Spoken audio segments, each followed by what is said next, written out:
Globalization is a phenomenon in human history that has brought the world closer through the exchange of products, information, knowledge, and culture.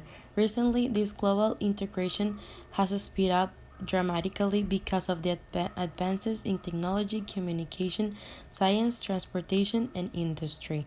Some of the positive things of globalization is that there are lots of facilities in financial transactions and expands business.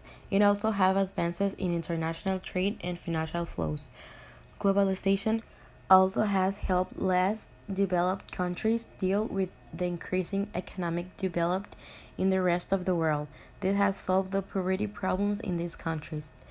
Developed nations invest in less developed nations, which lead to create jobs for poor people in less developed countries. But globalization also have negative things like the devaluation of the national culture of countries, the exploitation of certain resources and the raw materials of the poorest countries. Protectionist and discriminatory policies prevent most of the countries from participating actively in commercial and financial exchanges. They don't achieve to globalize. Also, globalization doesn't include important aspects such as respect for human rights, democracy, and equality. So we conclude that the benefits of globalization is not universal. Globalization is making the rich richer and the poor poorer.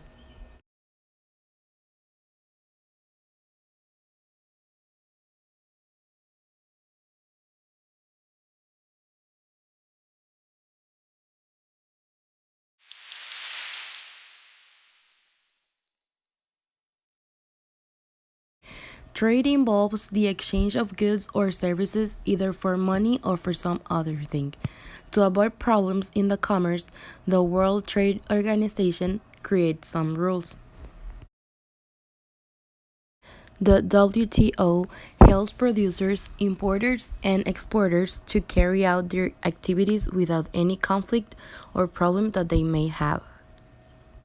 It has six key objectives: set and enforce rules for international trade, provide a forum for negotiation, monitoring further trade liberalization, resolve trade disputes, increase the transparency of decision making processes, cooperate with other major international economic institutions involving global economic management, and help developing countries benefit fully from the global trading system.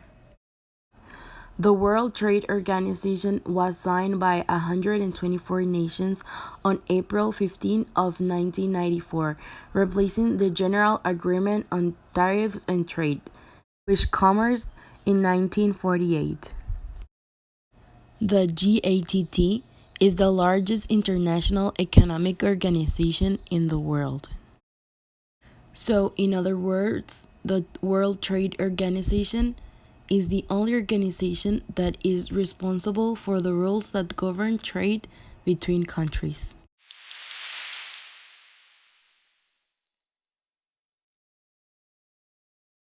The digital revolution, also called the third industrial revolution, was the change of mechanical and electronic technology to the technology that we have today. It started between in 1950s and 1970s. Some of the advantages of the digital revolution is that we can communicate in real time with other people even if they are far away. Also have more learning opportunities. Transportation is easier, and if you get lost, GPS can help you.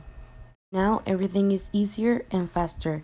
Socialize is faster, communication is faster, researching is faster, transportation is easier, even learning is easier. So everything that you may need is in your phone, your computer, your iPad, etc. Digital revolution can also have disadvantages, like you can have addiction problems.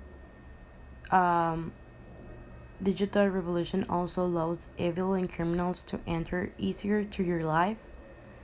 Your data on your computer or whatever is more insecure because of the hackers and bad people. You also are more vulnerable to be wrapped. The biggest problem here is insecurity and addiction. People does not socialize anymore. They rather be on their phones than talking with their friends. People become very dependent on electronic device. This, as a consequence, cause family and school problems.